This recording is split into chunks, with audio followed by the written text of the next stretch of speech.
Love it. Sparko killer, but why me? Ndinoparira, ndichaparira. Pawakandida ndakatokubhilivha, handina kuziva uchazondidhisiva.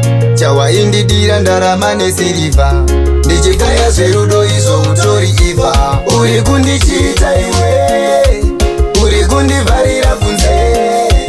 Kocho nina tembo nowatemba, inu nonditsvaga wawakuda yematemba no. Sandidare kundichita iwe, sandidare kundivharira kunze.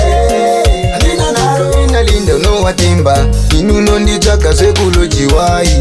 Rudo kunzwanana ngatiwirirane hani, kandifadza ndobva ndati chokumaimoni. Ravhu yakupisa seisa muiphone, chengeta kumhanya patisiwe maratoni. Chausiri kuziva mudiwa kandibvunze, kana ikakurova nzara usadyire kunze. Pandopinda napo dzimwe hama usapinze, hakuchaite mudiwa kwakutyisa kunze.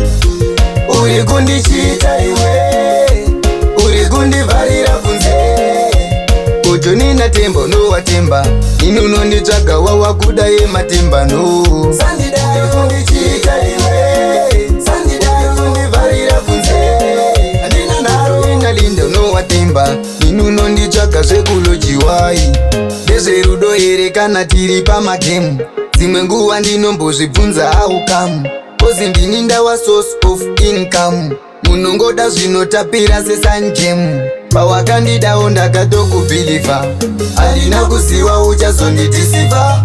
Chawaindidira ndarama nesirivha, ndichikaya zverudo izvo utori iva.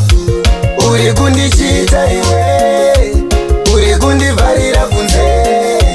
Kocho nina tembo nowatemba, inu nonditsvaga wawakuda yematemba no. Sandidare kundichita iwe, sandidare kundivharira kunze. Handina naro inalindo nowatemba, inu nonditsvaga zvekulojiwai. Rudo kunzwanana ngatiwirirane hani, kandifadza ndobva ndati chokumaimoni.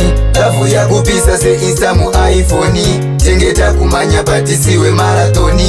Chausiri kuziva mudiwa kandibvunze, kana ikakurova nzara usadyire kunze. Pandopinda napo dzimwe hama usapinze, hakuchaite mudiwa kwakutyisa kunze.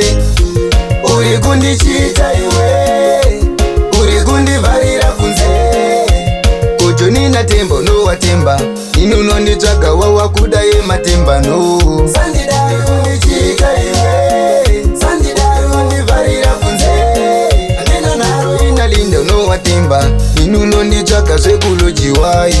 Ndezverudo here kana tiri pamagemu, dzimwe nguva ndinombozvibvunza aukamu. Kozi ndini ndawa source of income, munongoda zvinotapira sesanjemu.